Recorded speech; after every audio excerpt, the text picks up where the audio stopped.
Masih speechless, ada yang bilang tadi speechless ya. Saya nggak mau berpanjang lebar, biar kita langsung ketemu sama para pembuatnya yang sudah membuat kita speechless. Saya panggilkan Yulia Evina Bara, produser, sutradara dan penulis Makbul Mubarak, perwakilan co-produser Robin Moran, kemudian para cast yaitu adalah Arswendi Bening Suara, Kevin Ardilova. Mana ini orangnya? Oh ini dia. Waduh, ini yang bikin kita speechless tadi nih. Silakan Mas Wendy, Kevin, kemudian Yusuf Mahardika, Lukman Sardi, Yudi Ahmad Tajudin, Haru Sandra, dan Rukman Rosadi. Ya, kita beri tepuk tangan dulu. Dan ya, hati-hati Mas Yudi. Silakan. Dan juga saya ingin memanggil para orang-orang di belakang layar yang juga membantu mewujudkan film ini untuk duduk di baris paling depan. Ada Pinkan Veronik, Amerta Kusuma, ini dua co-producer. Kemudian ada production designer Sigit B. Pratama, penata kostum dan rias Anis M. Chow. Ini sorry ya kalau salah penyebutan. Itu bener ya. Kemudian ada para asisten sutradara Reza Fahri, Kaoki Bimutakin, dan Bonaventura Ezra Pradipta. Nanti bisa nanya-nanya ke mereka juga ya yang di depan ini ya, rekan-rekan media.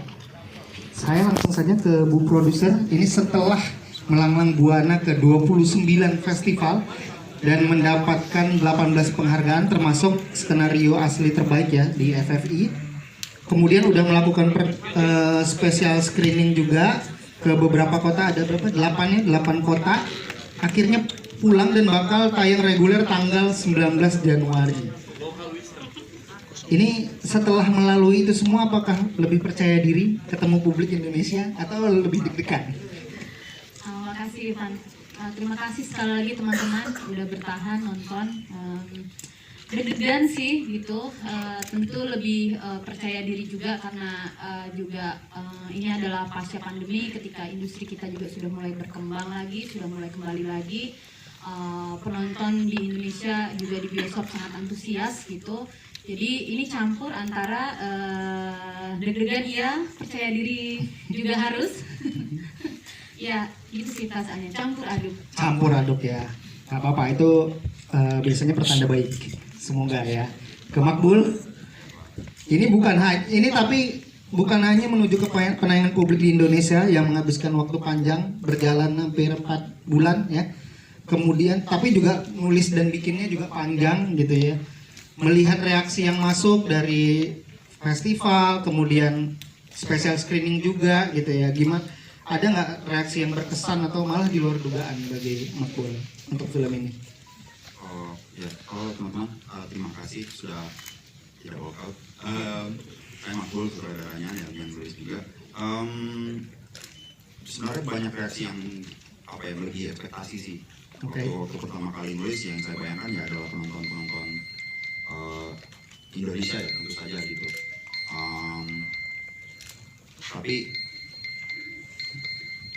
Tapi kemudian reaksi dari penonton di luar sih sebenarnya yang membuat lebih mengejutkan gitu, tapi menyenangkan juga. Oke. Kayaknya semoga ini tertular juga ya ke teman-teman media yang ada di sini dan nantinya juga buat buat penonton pas penayangan reguler ya. Dan saya pengen memperkenalkan beberapa cast di sini. Kevin mungkin bisa memperkenalkan diri lagi dan ngasih tahu ini buat semua cast. Boleh juga dong kasih tahu apa harapannya untuk film ini. Halo, selamat sore. Saya Kevin Ardilova. Di film ini berperan sebagai Rakib. Terima kasih untuk semua media yang bertahan, tidak walkout kayak kata Makbul.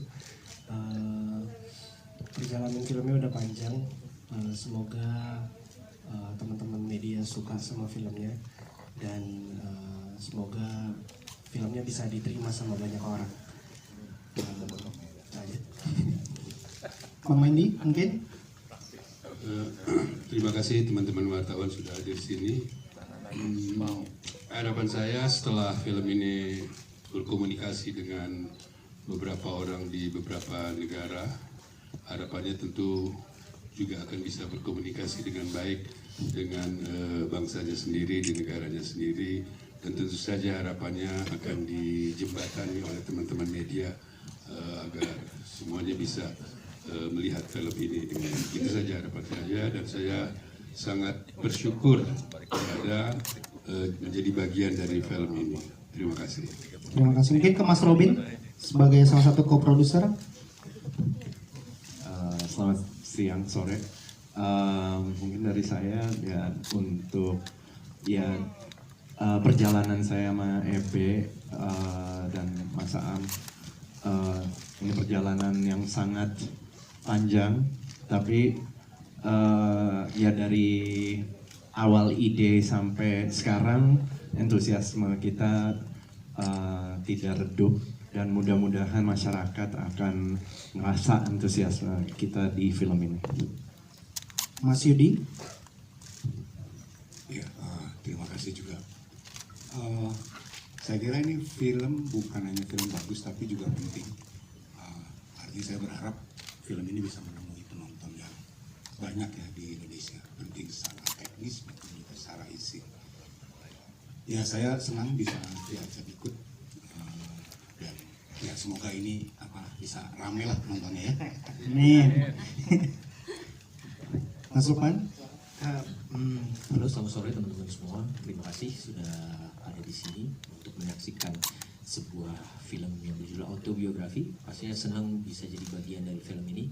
Sebuah perjalanan yang menarik kalau buat saya personally. Dari mulai perkenalan dengan Makbul di awalnya sampai akhirnya bisa bareng-bareng bekerja sama dengan juga teman-teman yang lain di sini.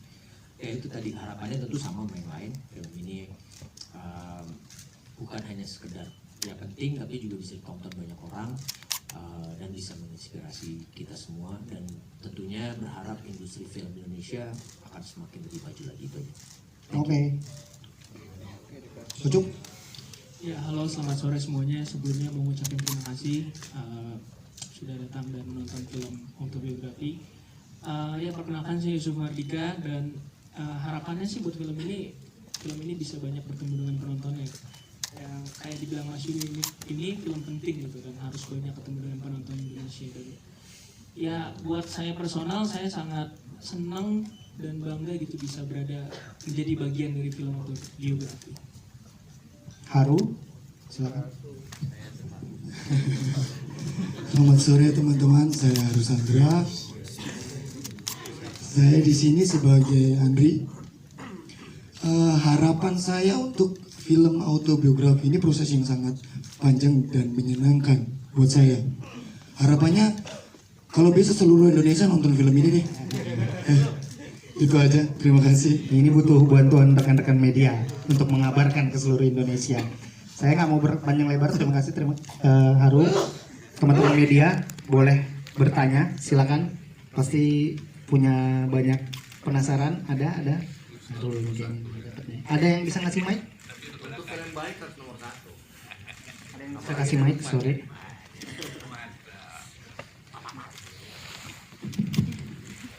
Oke, ini. Mungkin enggak.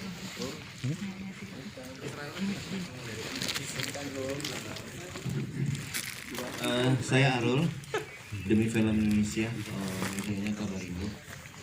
Kalau Anda lihat penghargaan yang ada di sebelah kiri, di situ kan sudah ada Tempo. Saya pikir kalau Anda bertanya lagi apa itu majalah Tempo, saya pikir Anda tidak berhak ada di tempat ini gitu ya. Yang ingin saya mau katakan begini bos, Makbul, Anda itu berhasil untuk membuat diri Anda itu bisa diterima oleh kami. Tapi betul kata produser dan kamu sendiri sebenarnya tidak percaya diri dengan filmmu. Kami tidak akan mungkin walk out untuk film nasional, apalagi kami yang ada festival sendiri gitu kan para wartawan. Apapun yang disajikan oleh teman-teman media sah-sah saja untuk menjadi etalase sinema Indonesia. Saya pengen ke Yudi, dia budayawan, temannya almarhum Gunawan. Saya tahu persis juga dia mendirect. Seperti apa sih bos nasib film seperti ini di era komersialisasi? Saya pengen sebenarnya ke Mas Lukman juga sih. Karena kan paling tidak kemarin kita sudah nonton filmnya Mas Garin ya, yang kemudian bersentuhan dengan produser yang sangat komersil. Kalaupun saya melihat angkanya bagus, lebih daripada 30.000 gitu kan. Tapi kalau kita lihat angkanya di 52 ya Parwes nggak balik bos duitnya. Artinya kan memang penonton kita harus belajar gitu ya untuk menerima film-film seperti ini. Kalau saya sih tadi ya dengan terpaksa karena saya tahu paspornya Makbul dan Mbak produser sama dengan saya. Ini film. Ya, jadi pertanyaannya yang tadi ya buat Mas Yudi dan Mas Lukman. Mas, saya pikir ini kan apresiasi juga ya. Ya, benar. Kita juga diundang Benar. apresiasi. Jadi berikan kami hak untuk memberikan itu gitu ya. Yang jelas berkarya terus Makbul. Ya. Lu bikin apa besok? Gua akan nonton. Ibu produser, kalaupun mungkin negara luar masih punya duit untuk membiayai film seperti ini, tapi percayalah Indonesia sudah mulai terbangun bos dengan dana abadi kebudayaan yang paling tidak Pak Muhajir sudah menyampaikan ke kami di festival film wartawan kemarin bahwa kita berhak punya ruang untuk melibatkan negara untuk film-film sejenis ini. Ya. Mas Lukman tadi kan sudah ini ya ke Mas Yudi gitu ya. Mas Lukman kan salah satu pelaku aktor yang kemudian bermain-main dengan area komersil dan Mas Lukman juga masih ada di MNC Pictures. Saya pikir satu hal yang harus dilakukan oleh publisis karena dia publisis yang bertanggung jawab untuk mengkampanyekan film ini dan membuat film ini harus di atas 10.000 atau kali 15.000. Apa kira-kira treatment yang mereka harus lakukan agar film ini bisa more than 100? Thank you. Oke, terima kasih pertanyaannya. Boleh Mas Yudi dan Mas Lukman tadi memberikan tanggapannya?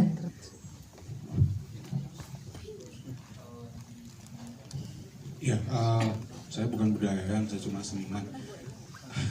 Kalau pertanyaannya bagaimana secara komersial film ini akan bergulir, saya jelas bukan orang yang kompeten untuk menjawab itu gitu.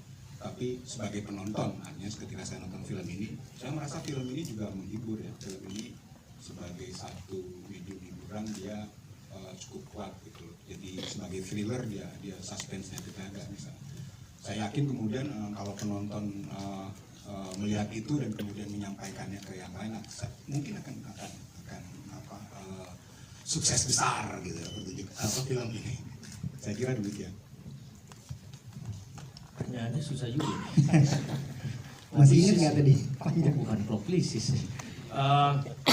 Satu mau klarifikasi, gue udah nggak di MNC Pictures lagi, jadi udah bukan di mana-mana, tapi memang sudah masanya sudah habis.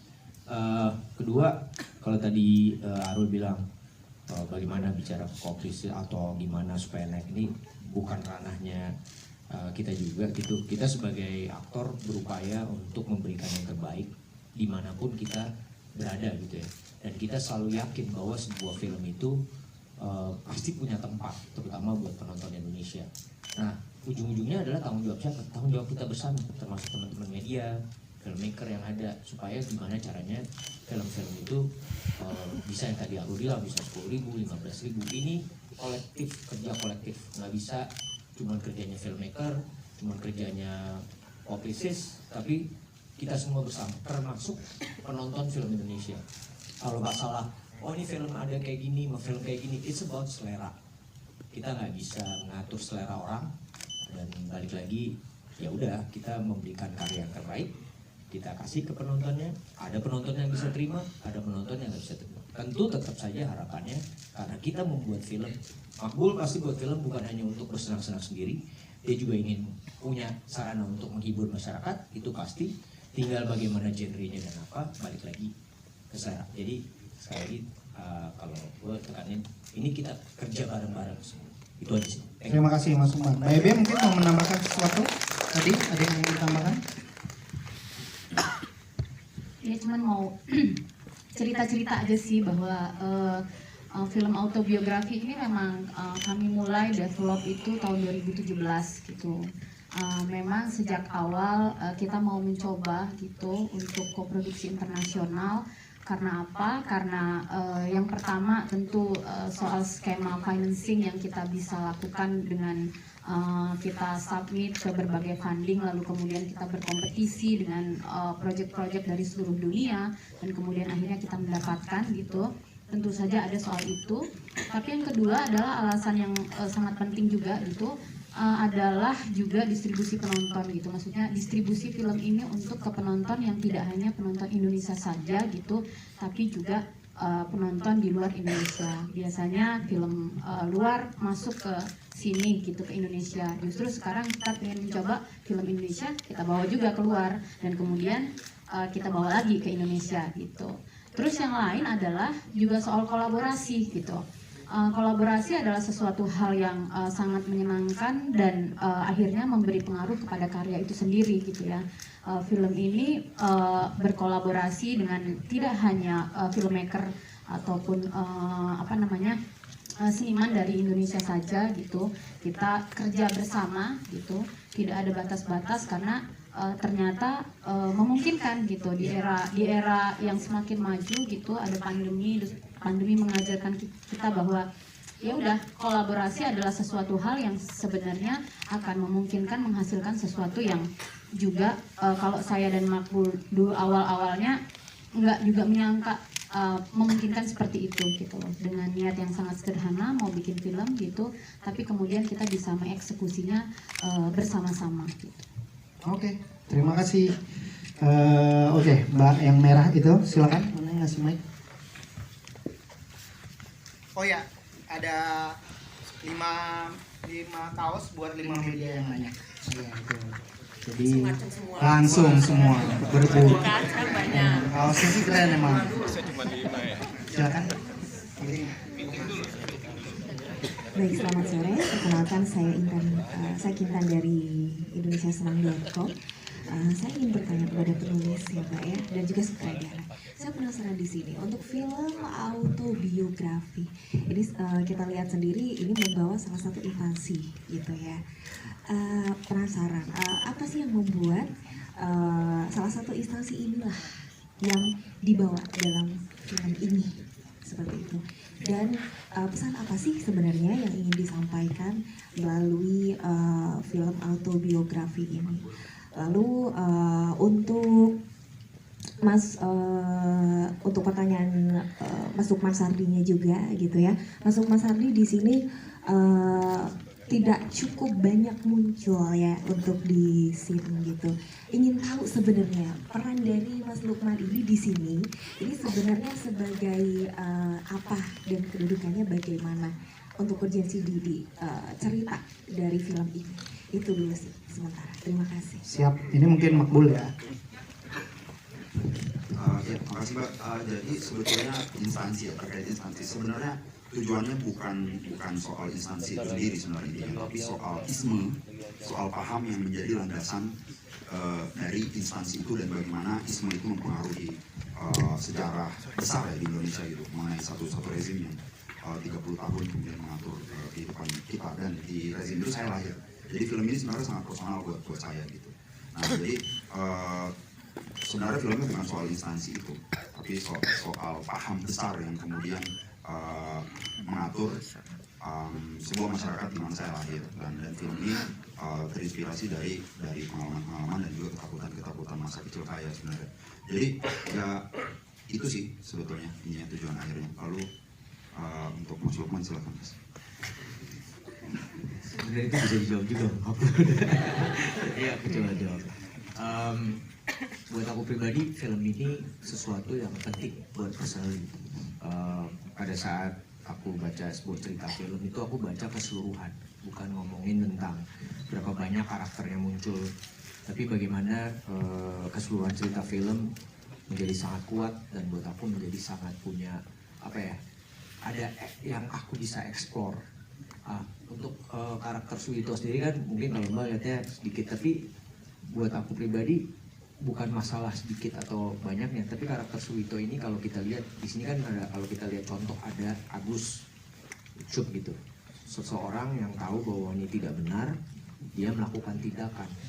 Tapi Suwito ini kalau menurut interpretasi aku adalah seorang petugas yang secara quote-unquote dia mengalami banyak hal, mungkin dia ada hubungan dengan Pak Purna, dia mungkin mengetahui, tapi dia tipikal yang dia sudah menjalankan tugas seperti biasanya, mungkin antara dia tahu tapi ya kayaknya nggak perlu lah, kita jalanin aja, yang penting apa ini semua bisa berjalan sesuai dengan prosedur atau apa gitu. Jadi buat aku ini jadi sesuatu eksplorasi yang menarik karena ada sebuah karakter yang punya, sebenarnya dia punya kapabilitas untuk melakukan banyak hal dari sisi hukum, tapi dia memilih untuk lebih diam, ada di tengah-tengah. Nah itu yang justru menarik buat aku pribadi, dan kalau kita lihat di sekitaran kehidupan pasti ada orang-orang yang seperti itu. Makanya kembali kayak aku bilang bahwa bukan masalah banyak atau tidak, tapi satu karakter ditaruh di satu tempat, satu cerita, berarti itu penting dan punya makna. Itu yang boleh. Terima kasih. Nggak, tadi belum jawab soal pesan sih. Ya, sebenarnya aku hanya ingin memotret bagaimana satu hubungan yang kelihatannya sangat sederhana, gitu, majikan dan pembantu, gitu. Itu bisa bicara soal banyak sekali layer dalam apa, di lapisan-lapisan yang bawah. Misalnya ini bukan hanya soal kehidupan majikan dan pembantu, tapi juga soal generasi yang terdahulu dan generasi yang sekarang. Jadi aku hanya mencoba untuk memotret banyak hal pakai sebuah hubungan dua orang yang sangat sederhana. Jadi sebenarnya pesan yang lain juga yang berkaitan dengan itu adalah film ini mengajak kita untuk melihat hal-hal kecil sebenarnya. Gitu, hal-hal kecil di sekitar kita, kopi, teh, catur gitu. Lalu kemudian mencoba melihat apa ya kira-kira yang kita lewatkan dari momen kecil ini. Jadi sebenarnya film yang mengajak melihat hal-hal besar lewat teropong yang sangat kecil, sebetulnya itu aja pesannya gitu. Apa yang saya ingin penonton lihat, saya rasa ada banyak sebenarnya, dan udah pada nonton semua, jadi silahkan memilih yang disukai gitu. Mau kopi atau mau teh. Oke, terima kasih Mukbul. Lagi? Baik. Oke, selamat sore. Saya Ray dari Yasuksi. Terima kasih. Filmnya benar-benar intinya bikin gue masih nganga. Keren seperti yang sudah kita ngobrolin sama Mas Mukbul. Singkat aja pertanyaannya adalah ada anggapan kalau film yang laris di festival berbagai belahan negara itu segmented di Indonesia. Nah, bagaimana kalian bisa meyakinkan penonton kita itu supaya film autobiografi ini punya value tersendiri untuk penonton Indonesia? Thank you. Silakan. Kayaknya mesti dibantuin sama Ray deh. Ya, film ini ada berbagai macam hal gitu ya. Ada soal acting, ada soal terserah deh siapa yang mau menikmati gitu. Masing-masing penonton dengan ketertarikan yang berbeda-beda gitu bisa menikmati film ini gitu. Ada beberapa screening yang udah kita lakukan di beberapa kota misalnya gitu, ada yang terkesan karena memang ini adalah sesuatu yang dekat dengan keseharian gitu, ada juga yang bahkan ngeliat soal mobil, ada soal teh, soal kopi, ada macam-macam gitu, dan itu semua sih sah-sah aja gitu ya, dan memungkinkan untuk kita eksplorasi gitu.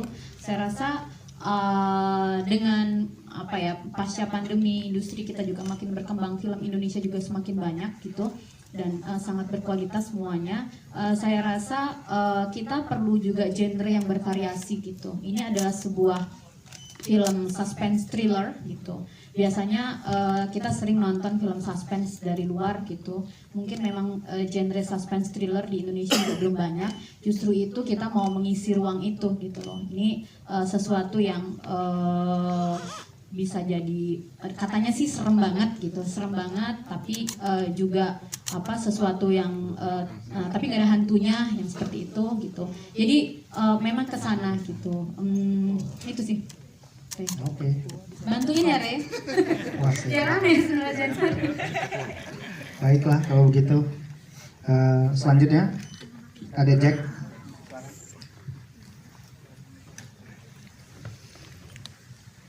Selamat sore, saya Jack dari Media Indonesia. Yang pertama mungkin mau bertanya secara spesifik soal scene di rumah sakit, proses dibalik pembuatannya, terus mungkin konsepnya, lalu juga mungkin eksekusinya. Di situ kan ada transisi dari ruang yang kosong gitu ya, lalu kemudian riuh sama suara dan juga tata cahayanya gitu. Mungkin pengen tahu ini aja sih pas proses pembuatan dan juga eksekusinya. Lalu mungkin yang kedua masih buat Mas Margo lagi, pathway untuk director yang mempersiapkan film panjang debutnya sendiri itu sebenarnya apa sih yang perlu dipersiapkan gitu, yang mungkin tadinya udah banyak menggarap film-film pendek lalu kemudian mencoba untuk jumping ke film panjang debut. Terima kasih. Ya, terima kasih. Sebenarnya mungkin yang kedua dulu kali ya. Apa yang harus dipersiapkan? Saya rasa yang pertama adalah proses membuat film panjang pertama itu panjang prosesnya. Setidaknya buat saya gitu. Dan yang paling berperan sebenarnya dalam proses itu adalah support system teman-teman gitu. Membuat film itu tidak bisa sendirian. Tidak selamanya kita excited sama ide kita sendiri. Ada kalanya kita kayak ini kayaknya nggak works deh. Atau kadang juga kita berpikir ide kita adalah ide yang paling brilian di dunia gitu. Padahal sebenarnya nggak segitunya juga. Nah, punya teman-teman yang jujur pada proses gitu dan menikmati setiap fase prosesnya, itu menurut saya yang paling penting gitu. Adapun soal jumping dari film pendek ke film panjang, saya rasa dua jenis medium ini adalah dua jenis medium yang berbeda. Dari yang saya alami, film panjang itu punya cara bercerita yang sama sekali berbeda dengan film pendek. Jadi kalau ada orang bilang bikin film pendek lebih gampang atau bikin film panjang lebih gampang, itu saya rasa nggak comparable gitu. Seperti itu sih. Nah, yang kedua untuk scene rumah sakit mungkin akan saya lempar pada production designer-nya di sini yang menata ruang. Ada sedikit Pratama, gimana gitu ruangnya gitu. Terima kasih Mas. Berdiri boleh di Siapa namanya? Jack. Menarik banget karena banyak juga yang menanyakan tentang scene tersebut, khususnya itu adalah scene transisi dari, kalau notice itu ada dua warna utama, hijau sama merah. Merah ketika ketegangan semua terjadi sampai final climax-nya. Nah, rumah sakit itu tidak bisa diinterpretasikan secara personal. Jadi rumah sakit itu kalau semua tempat, rumah sebelumnya, tempat nongkrong, rumah kuna dan segala macam itu bisa diinterpretasikan sebagai lokasi pribadi yang mau diapain itu terserah. Nah, yang paling rumit sebenarnya rumah sakit. Jadi yang kami lakukan bertiga dengan DP-nya adalah mencoba mentransformasikan rumah sakit menjadi ruang transisi itu dengan menggunakan elemen-elemen naturalnya, walaupun terkesan off di tempatnya. Tapi ketika ngebalik, ketika kamera movement dan segala macamnya, kayak tidak aneh ketika ada ambulan di rumah sakit. Ambulan adalah warna lampunya mengantarkan kepada scene merah kayak gitu.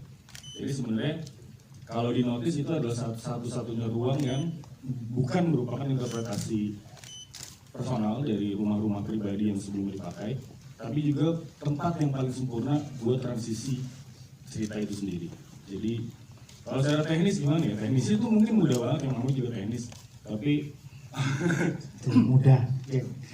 Obrolannya itu loh, bagaimana ketegangan dibangun sampai kemudian dia menjadi merah, bagaimana kalau tadi notice ketika jalan di lorong punggungnya itu masih hijau, punggung yang ada di terakhir itu masih hijau, tapi di depannya dia menuju merah. Nah itu menurut saya secara teknis nggak terlalu rumit, bisa dijabarin, tapi interpretasi terhadap lighting mewakili sebuah cerita dan perubahan dari scene dan mood itu yang agak rumit. Tapi ya itu gitu deh pokoknya. mudah itu Jack. Tapi mikirnya yang mudah. Terima kasih Mas Sigit. Gitu, terima kasih ya Jack dari Media Indonesia. Terus ada Radi dari Jakarta Post ya. Silakan. Halo, kenalkan saya ke Jakarta Post. Saya mungkin mau bertanya ke Mas Makbul dan Pak Arswendi. Untuk Mas Makbul sendiri tadi kan udah dibilang kalau inspirasinya dari kecil gitu, dari yang dilihat sejak kecil. Namun dari kita lihat setting sendiri kan 2017, apa yang bertahan sampai sekarang, kepentingannya apa? Memang sepanjang perjalanan dilihat masih ada hal-hal yang ditakuti itu, atau mungkin dari pengalamannya di media sendiri masih merasakan hal-hal yang dilihat sejak kecil tuh makin membesar gitu, makin ke tahun. Dan itu yang ingin saya tanyakan. Dan untuk Pak Arswendi, untuk beberapa film sebelumnya kan Bapak juga memerankan patriark gitu, pemimpin keluarga dari Yang Sedap, Before Now and Then, bahkan Pengabdi Setan gitu. Apa yang berbeda dalam persiapannya sekarang, research apa yang dilakukan, dan ya apa yang harus dipersiapkan mungkin karena ini lebih antagonis dan lebih dominan gitu. Terima kasih. Terima kasih Radi. Iya, kenapa settingnya 2017? Karena justru sebenarnya pertanyaannya itu terpantik dari situ gitu. Ini kan harusnya sesuatu yang udah berakhir lama banget ya, udah lama. Tapi kok sampai sekarang saya masih ngerasain ada residu-residu ketakutan itu kadang-kadang masih ada gitu. Ada beberapa penonton di special screening kemarin nanya, Mas berani banget sih bikin film kayak gini. Kalau saya saya bikin film ini karena saya takut justru intinya apa, awal berangkat itu karena ketakutan justru gitu. Nah, saya kalau pertanyaannya tadi, apakah kemudian ketakutan itu escalate bertambah atau berkurang? Kalau saya ngelihatnya justru dia kayak melingkar gitu, kayak ada cycle yang melingkar. Nah, saya nggak tahu lingkaran ini ujungnya di mana. Itu juga kenapa ending film ini tuh sebenarnya bentuknya lebih menyerupai pertanyaan gitu, dibuka gitu. Kira-kira Rakib ini akan menjadi seperti apa gitu? Dia akan memilih yang mana gitu. Saya tidak tahu bagaimana lingkaran ini akan berakhir, apakah akan ada ujungnya, lingkaran ketakutan itu. Tapi at least saya menanyakan dulu, membagikan pertanyaan itu dulu lewat film ini. Seperti itu sih. Siap. Mas Wendy, silakan. Tadi nanyanya apa ya?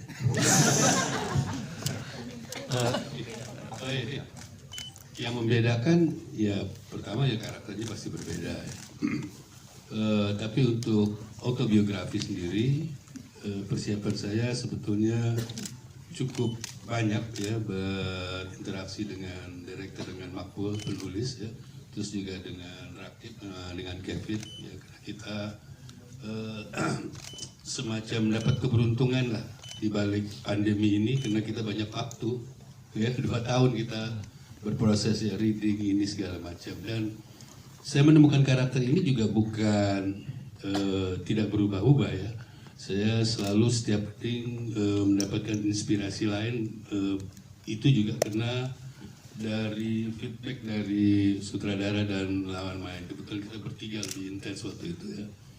Dan sosok jenderal ini sebetulnya saya dapat juga dari histori atau sosok jenderal-jenderal masa lalu. Saya hanya membayangkan ya, membayangkan dari beberapa jenderal, terus saya mencoba menjadi seperti seorang desainer ya. Karena kalau saya hanya membayangkan sosoknya dan gayanya itu kan saya tidak ingin berhenti bergaya, bukan bergaya jenderal. Saya sedikit membedakan antara bergaya dan acting ya, itu seni peran. Jadi saya berusaha untuk tidak bergaya,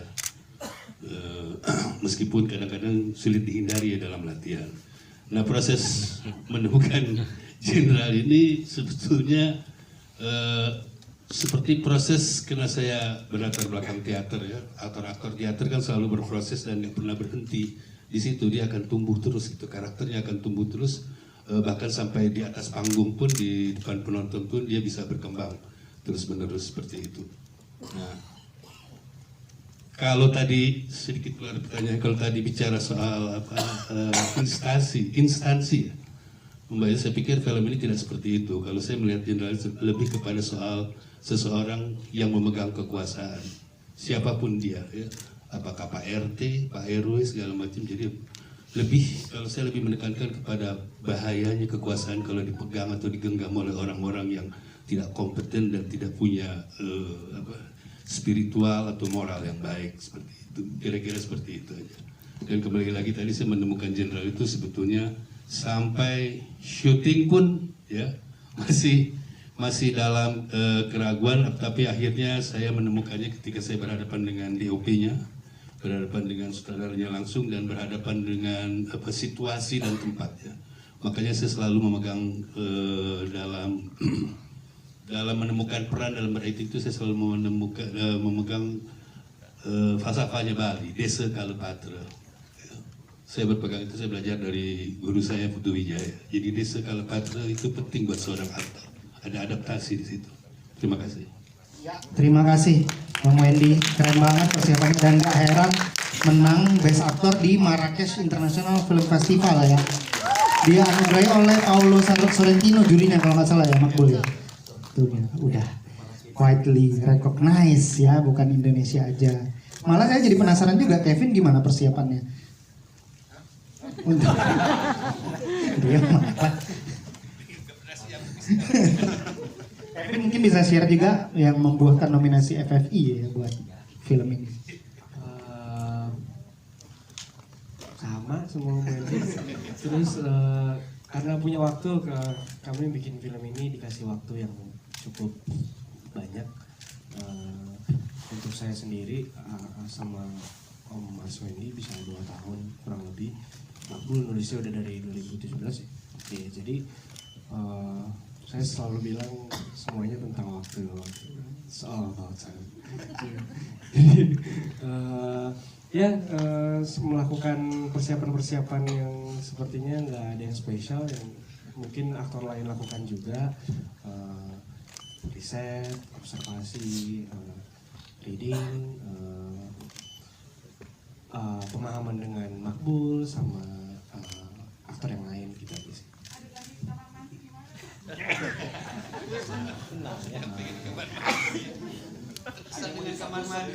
Basah yang masih.